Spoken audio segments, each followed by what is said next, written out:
Black America needs an anti-black hate crime bill the same way the anti-Asian hate crime bill came along. And you got shills on TikTok claiming that, well, the anti-Asian hate crime bill didn't actually help Asians. They didn't get no money. That's a lie.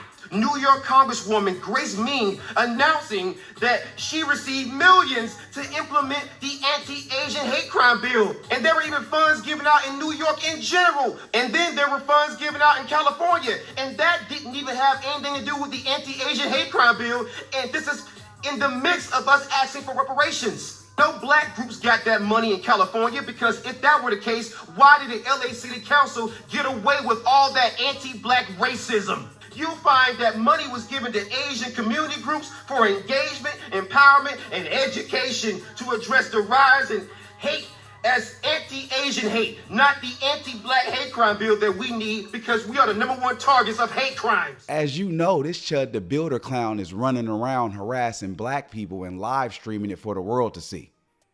And is it just me? Or is anybody else wondering where the people that Black America has consistently voted for at a 90% clip is at?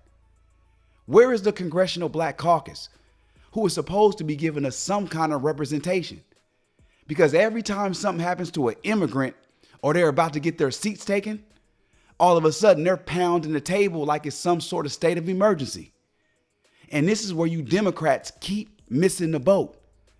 Because the anti-hate Asian crime bill was passed overnight. But every time foundational Black Americans need you to step up to the plate for us, we get more excuses than a deadbeat dad. There still, to this day, is not a black hate crime bill passed by any president. There's not any kind of black protection hate crime bill passed. People love saying the George Floyd bill about the choking. That shit ain't even in effect.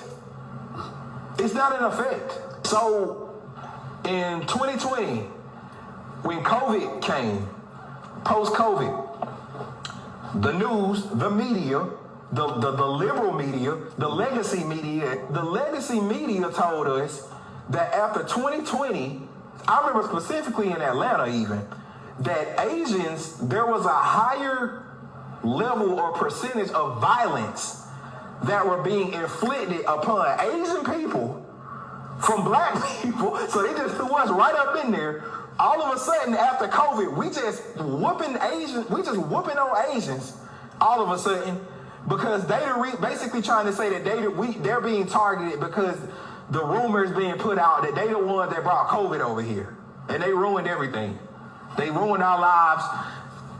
Fuck the Asians because they ruined everything. That's the narrative that was being put out. I think one black man, put hands and feet on an Asian somewhere, and that became like a full-blown narrative that blacks are attacking Asians because of COVID and it's a retaliation. You know what I'm saying? They created a whole false narrative about that. And then what happened because they were being attacked? Asian hate crime bill passed. By the time we woke up, that shit was passed. That shit was in law, nigga. So Asians, let's just even say they was getting beat on. Let's just say, we know that was but let's just say, so they get their asses whooped for 1 year. They get their asses whooped on for 1 year and get an automatic bill passed. How long we been getting our ass whooped on? Centuries. Not years, nigga. Not decades. Centuries. For anybody who don't know what a century is, that's 100 years at a time. Nigga, we've been getting beat on, whooped on, burned, spit on, beat, children getting snatched, separated, undermined, ideas, inventions taken away, you name it, everything away from us, and we still ain't got a bill. They get their ass whooped on for a year, immediately get a bill put in the legislation. Let's be real. We all know damn well if this dude Chud was attacking people from the LGBTQ community, or he was specifically targeting immigrants because they weren't born in America, the Democrats and the liberal media will be trying to start a firestorm to get this dude arrested. But because he's running around harassing people while using a racist term that was created to denigrate foundational Black Americans, y'all doing what you always do, leaving it up to the grassroots to handle our business on our own. Where was the Congressional Black Caucus or one of you pro-black Democrats during the Ashley Gonzalez situation? Where was y'all when that 13-year-old boy was forced to use the bathroom outside that gas station and got shamed by the store owner? Because if Dr. Matthews and Brother Quanell X is going to be the ones handling business for us, then let them represent us. Because when I look around, I see hate crimes getting passed out for way less than what this YT supremacist is running around doing. A 19-year-old got arrested and charged with a felony hate crime for crumpling up a Back the Blue sign and staring at a cop in a threatening manner. Yeah, I know, it sounds unbelievable. I had to read it several times to make sure it was true. Matter of fact, I thought it was from the satire site The Onion, but I was sadly mistaken. Pause and read this right here for me. A Utah teen has been charged with a hate crime for allegedly stomping on and crumpling up a Back the Blue sign. Garfield County Sheriff's Deputy Cree Carter said in a statement that when he was doing a routine traffic stop at a gas station, he saw a teen take a Back the Blue sign and stomp on it. Back the Blue is a slogan that shows solidarity with law enforcement in the country, often used to counter Black Lives Matter protests. The teen, identified as 19-year-old Lauren Gibson, allegedly crumpled the sign in a destructive manner and started to smirk at Carter in an intimidating manner, according to the officer's statement. After reading the article, I had to remind myself that, you know what? I teach in a public school system, which is the school to prison pipeline, aka my school is preparing students for this type of subordinate treatment. Y'all, this is real. I kid you not. My second or third year, I had a young man, a little bit taller than me, dark skinned, very boisterous, very loud, great personality. He told me that he got a referral for looking at a white teacher in a threatening manner.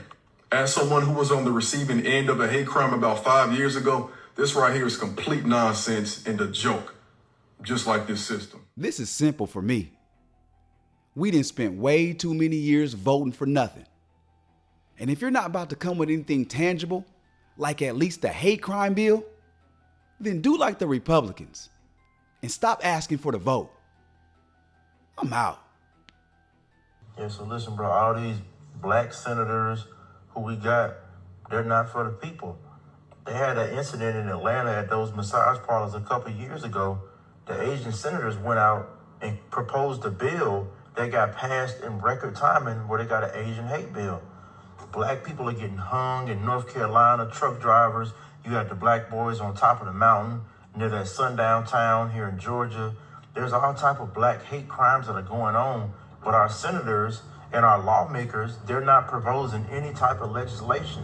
Like in Georgia, you got Raphael Warnock, and there's plenty of other states and cities across America with black state representatives, black congressmen, whoever that lady is who's always talking and getting into it with those ladies, they're never proposing any type of bills for black legislation, but they claim so much to be for the people and so pro-black, yet they're never proposing any type of legislation that's gonna help us. Why don't we have a black hate bill?